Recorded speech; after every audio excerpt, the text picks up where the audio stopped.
baru saja melewati tanggal 30 September tahun 2000, di mana tanggal 30 September setiap tahunnya merupakan sebuah tanggal yang istimewa bagi rakyat Indonesia, karena di situ 55 tahun yang lalu pernah terjadi peristiwa berdarah yang sampai saat ini kita masih menyimpan sejarah itu sebagai suatu hal yang menjadi nokta merah di dalam perjalanan kehidupan berbangsa dan bernegara. Pada kesempatan kali ini kita akan menyaksikan video singkat tentang diskusi atau dialog bersama generasi ketiga dari korban, dari cucunya jenderal yang menjadi korban, dan satu cucu dari PKI yang ada di Indonesia. 55 tahun pasca peristiwa berdarah gerakan 30 September 1965, anak dan cucu para pelaku sejarah tersebut tentu menyimpan memori dan harapan mereka terhadap apa yang sudah terjadi. Viko Fahriza adalah cucu dari Murad Aidit yang di dalam video ini akan kita jadikan narasumber. Adik kandung Murad Aidit adalah adik kandung dari DN Aidit yang pasca peristiwa G30 SPKI ditangkap dan sempat menjalani masa pengasingan hampir 15 tahun sebagai tahanan politik. Viko mengaku keberadaan kakeknya sangat mempengaruhi pemahamannya mengenai peristiwa 1965 tersebut dari sudut pandang lain di luar narasi-narasi yang keluar dari pemerintah selama ini. Di satu sisi, kita akan berbicara dengan Sifra Pangabean dan Samuel Pangabean, cucu Mayor Jenderal Anumerta DI Panjaitan, salah satu perwira tinggi yang gugur dalam peristiwa tersebut. Mereka mengaku resolusi konflik di generasi ketiga ini merupakan cara terbaik untuk mengakhiri luka lama yang masih tersisa di generasi sebelumnya. Gerakan 30 September 1965 dikenang sebagai salah satu peristiwa paling kejam dalam sejarah bangsa Indonesia.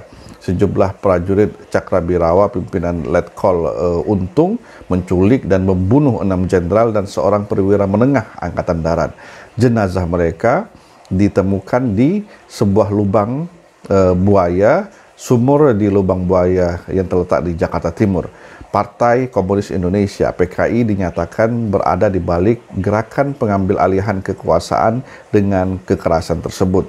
Terjadi penangkapan besar-besaran terhadap para anggota atau siapapun yang dianggap simpatisan atau terkait dengan PKI. Bagaimana anak dan cucu pihak-pihak yang berseberangan ini memahami peristiwa tersebut? Inilah kita coba angkat video ini dan bagaimana kita merefleksikannya dalam sebuah pemahaman yang tentu tidak sama di antara satu kita dengan kita yang lainnya. Selamat menyaksikan.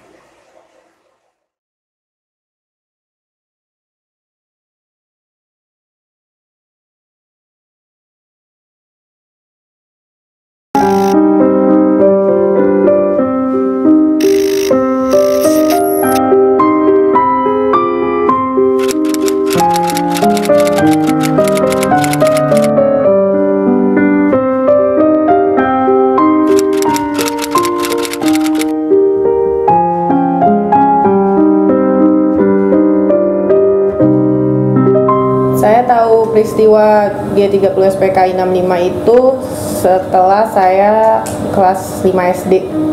Karena di umur itu orang tua saya dan oma saya, om tante saya itu aktif untuk mengajak kita ikut kepada peringatan Hari Kesaktian Pancasila, upacara di Lubang Buaya. Dari situ timbul pertanyaan, terus dapat jawaban juga karena di situ di museumnya langsung. Jadi saya mengerti, oh itu opa saya ya yang gugur di peristiwa G30 SPKI.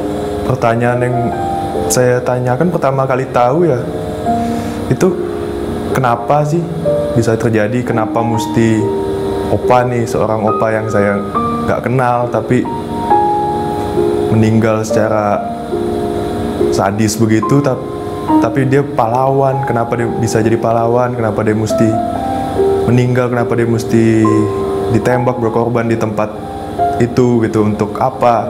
Setelah itu saya baru tahu semua itu dikorbankan.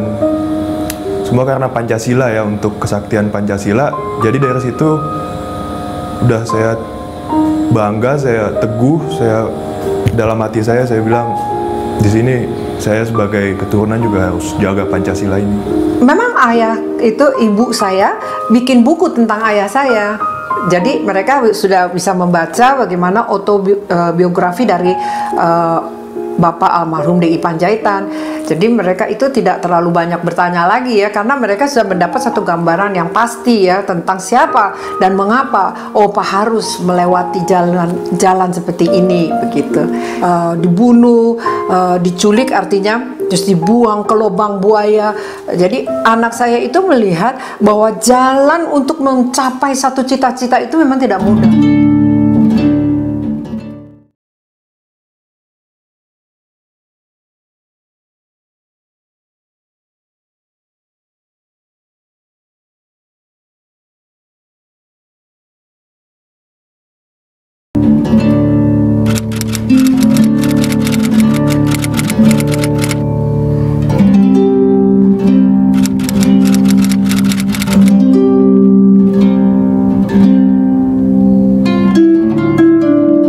Mulai ngehnya tuh waktu SD kayaknya ya, SD kelas 3-4 pas sudah mulai ada pelajaran sejarah tentang itu. Terus saya lihat di rumah kakek saya tuh banyak foto-foto sama petinggi, kayak sama Insinyur Soekarno ada fotonya, sama Muhammad Hatta. Terus kayak ini kayak nama-nama yang saya pelajarin di sekolahan gitu. Terus mulai masuk bab PKI gitu. Terus kayaknya jahat banget nih PKI nih, apa tiba-tiba ngebunuh jenderal-jenderal, ya ampun gitu. Terus saya bertanya lah ke guru saya gitu, jadi PKI ini apa bu gitu. Terus gurunya bilang ini tuh partai gitu. Loh, kalau dia tuh partai berarti dia sama dong kayak partai-partai yang saya tahu ada saat ini gitu, atau zaman dulu kayak Golkar gitu-gitu, berarti sama kan kayak partai-partai itu gitu. Yang saya ingin tanya, kenapa partai-partai itu bisa punya senjata buat bunuh-bunuh jenderal seperti yang ibu jelasin gitu. Terus ibu gurunya nggak bisa jawab. Terus saya tanya ke mama juga nggak tahu. Kata mama suruh tanya langsung ke kakek aja. Terus aku tanya deh ke kakek, terus dia cerita-cerita banyak. Nah,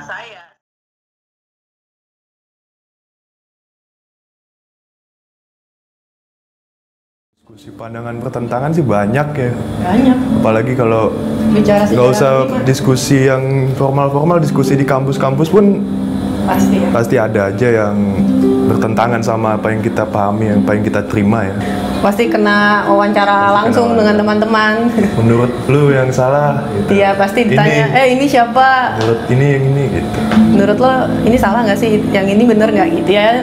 Pertanyaan teman-teman ya, seperkumpulan pasti begitu kan. Ya disitulah posisi-posisi kita untuk kasih tahu di mana kita berposisi, di mana kita mengerti, dan kenapa kita respect sekali sama 7 pahlawan revolusi dengan pahlawan revolusi, dan kenapa di tengah-tengah yang kita mungkin nggak tahu ya, yang kita tekanin bukan siapa salah siapa doang, bukan karena terlalu sempit sih. Terlalu sempit. Cuman yang kita tekenin apa arti dari kejadian kenapa ini? Kenapa begini? Kejadian ini penting sekali, itu sih yang paling. Dan itu juga jadinya sih diskusi konstruktif lah, membangun. Sempat ada masa di mana kalau belajar sejarah pembahasannya tentang PKI isinya tuh debat-debat saya sama wali kelas saya aja gitu, kayak justru teman-teman yang jadi lebih bingung gitu, kok ini apa sih nih, dia tahu dari mana sih kok sotoy gitu. Saya sampai yang dianggap sotoy sama teman-teman sekolah. Yang saya tahu tuh kakek saya tuh Murad Aidit, kan adanya DN Aidit gitu, dia lagi belajar di Rusia, and then dipanggil katanya mau dijadiin menteri, ternyata pas sampai bandara malah ditangkep kan, dia ditangkep, bawa ke Bogor, terus dipindahin ke Bandung. Nah, yang kakek saya cerita pas perpindahan dari Bogor ke Bandung, di jalan disuruh pipis, terus insting bertahan hidupnya mengatakan dia jangan pipis gitu. And then ternyata katanya yang temen-temennya yang pada pipis ditembakin, terus laporan ke atasnya katanya mereka nyoba kabur. Ya ampun, keras juga ya. Karena saya backgroundnya hukum ya, sekolah hukum. Kalau saya membaca itu ya saya menaruh diri saya ke saat itu. Pasti possibility begini mungkin ya, karena instrumen hukumnya kurang, pengetahuan orang juga belum luas, kemudian media juga nggak secepat sekarang bisa mengcover suatu berita atau cover both sides apalagi gitu kan. Kalau sekarang itu semua pasti keangkat ya, saya paham karena di sini sekarang kita udah masuk kepada negara yang udah negara maju sebenarnya. Saya seneng sih, maksudnya diskusi ini sama guru saya, karena menurut saya punya sumber yang terpercaya gitu. Toh ngapain kakek saya bohongin anak kecil umur 9 tahun lah gitu. Terus sementara guru saya taunya dari kurikulum yang harus dia sampein ke murid-murid gitu. Maksud saya merasa menang sumber gitu. Cuma lama-kelamaan kok kayak saya ini harus ngelawan dunia nih kalau pengertian saya tentang sejarah PKI, sejarah 65 nih kayak gini. Sementara orang-orang nggak kayak gini gitu. Lama-lama saya capek. Udah gitu pas SMP kalau ada sesuatu yang menyudutkan saya udah nggak punya sumber lagi gitu. Kakek sayanya udah meninggal, jadi kayak udahlah ikutin aja lah gitu. Karena saya percaya semakin kita dewasa tuh, kita ternyata bukan semakin bijaksana, kita semakin males aja ngelawan dunia. Karena kan sejarah ditulis oleh yang menang, kebetulan PKI ini bagian yang kalahnya gitu. Jadi kalau mau nyari-nyari lebih dalam, jangan cuma dari sudut pandang si yang menang aja, gimana nih dari sudut pandang orang-orang yang kalah gitu. Jadi bisa dikatakan bahwa Viko mendapatkan cerita dari versi kakeknya, yaitu Murad Aidit, adik kandung dari DN Aidit. Kita tentu tidak bisa menyalahkan pemahaman Viko tentang peristiwa tersebut, karena memang narasumber yang ia dapatkan berdasarkan apa yang diceritakan oleh Murad Aidit. Tentu ada pengaruh psikologis di situ yang sehingga membuat Viko lebih percaya kepada kakeknya. Dan bagaimana dari sisi Sifra Panggabean dan Samuel Panggabean, silahkan saksikan video selanjutnya. Tapi ya, agak sulit ya kalau negara minta maaf. Nah itu konteksnya luas banget, state terus ada minta maaf. Nah ini gimana nih, karena gini ya, kalau menurut saya pribadi ya, jangan nanti pelaku mengaku korban ya kan. Nah itu kan sesuatu yang nanti jadinya kok geser kemana-mana gitu. Nah saya rasa sih kalau ada sebuah kata-kata negara minta maaf, wah itu true a lot sih. Harus banyak proses yang dari semua itu ada willingnya ya, ada keinginan untuk benar-benar investigate itu, terus duduk rumbuk. Karena kalau kita langsung strike negara minta maaf, itu kayaknya yang ada yang muncul tuh adalah sebuah ego. Ada sebuah ego, banyak muatan yang saya rasa nggak lead to something positif. Justru kan kita balik lagi lah ke culture kita. Ada gini nih di masa lalu, bagaimana tanggung ininya, rumbuk-rumbuknya. Saya rasa tuh aku lebih memilih sih sebenarnya jalan yang resolusi konflik sih, bukan yang lebih membuka luka-luka ya, karena semua ini terluka dalam kejadian ini, baik dari sisi keluarga aku, mamaku, tanteku, omku, banyak yang sensitif gitu. Sensitif maksudnya bukan nggak mau ngomongin, kan semua punya memori ya. Jadi kalau tiba-tiba in strike begitu, saya rasa kurang cantik dan nggak potret bangsa Indonesia sih sebenarnya. Semakin dewasa tuh kita semakin dekat ya sama Tuhan, karena waktu itu masih kecil kita nggak ngerti ada apa kok seperti rubuh ya ininya, tembok atau masa depan itu udah nggak ada. Jadi kita dipaksa, saya ini dipaksa untuk dewasa ya, untuk kan tidak semua anak mengalami itu. Jadi saya dipaksa untuk keluar dari masa kanak-kanak tuh umur 8 tahun. Mengerti, bisa menerima ya itu tadi sekitar 20 lebih itu baru saya bisa menerima setelah saya tahu Tuhan itu lebih besar dari masalah. Kalau saya sendiri sebagai generasi ketiga udah oke sih, udah nggak berdampak apa-apa ke saya. Kayak saya kerja di mana aja udah bisa, di BUMN, di pemerintahan, kementerian, di mana-mana bisa gitu. Terus saya pribadi gitu, nggak tahu ya yang lain-lain gitu. Saya pribadi sih baik-baik aja gitu. Kalau saya berpikir begini, kalau adanya rekonsiliasi itu supaya dijelaskan satu kali lagi, sampai sejauh apa kita melepaskan pengampunan. Bukan berarti kita mengampuni, bukan berarti kita memberkati, dan boleh terulang lagi. Bukan kita membenarkan, bukan. Tapi kita meluruskan, artinya batas-batas, prinsip-prinsip yang benar sebagai bangsa, ya kan? Itu mempunyai undang-undang sendiri, punya hukum sendiri, dan sebatas itulah. Resolusi konflik yang paling tepat, ya kalau aku bilang sih mulainya dari generasi yang aku aja ya. Kalau generasi yang atas aku tahu they struggle, mereka juga berjuang untuk bisa berekonsiliasi, mereka juga punya keinginan untuk berekonsiliasi. Pasti nggak mungkin lah orang mau war ya, kayak perang ayo kita konflik, enggak lah. Udah cukup jatuh banyak korban, cukup banyak kepahitan yang terjadi.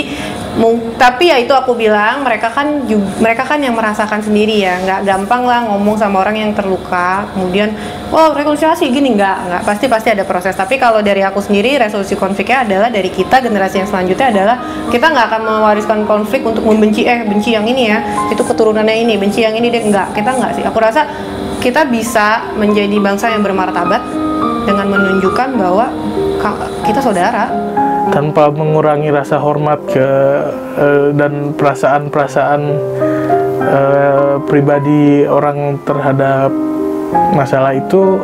Menurut saya tidak usah diperpanjang. Ini juga terkait dengan upaya kita mendorong perbaikan dalam pemahaman siswa terhadap sejarah ya. Jadi lebih banyak ditawarkan kepada mereka bahan bacaan dibanding hanya sekedar menghafal tanggal, nama, peristiwa, dan sebagainya. Itu saya kira akan membantu dalam artian sejarah itu bukan menjadi sebuah trauma yang menakutkan, tapi juga menjadi pembelajaran ke depan bahwa hal-hal seperti itu jangan terjadi lagi lah. Itu kan pembelajaran sejarah yang penting. Mahasiswa sekalian, dari video ini kita bisa ambil kesimpulan bahwa sesungguhnya generasi ketiga dari mereka yang terlibat di dalam gerakan G30 PKI, baik korban ataupun yang bukan korban, pelakunya ingin adanya sebuah rekonsiliasi, karena tidak mungkin ingin berperang terus katanya tadi, dan tidak mungkin untuk berkonflik terus meski ada perdamaian di situ. Namun tetap korban adalah korban, pelaku adalah pelaku. Bukan berarti bahwa rekonsiliasi membenarkan sebuah kejahatan atau malah membalikkan siapa yang korban atau siapa pelakunya. Silakan bikin resumenya, kita tunggu untuk mengetahui bagaimana pemahaman Anda terhadap hal ini semua. Terima kasih. Wassalamualaikum warahmatullahi wabarakatuh.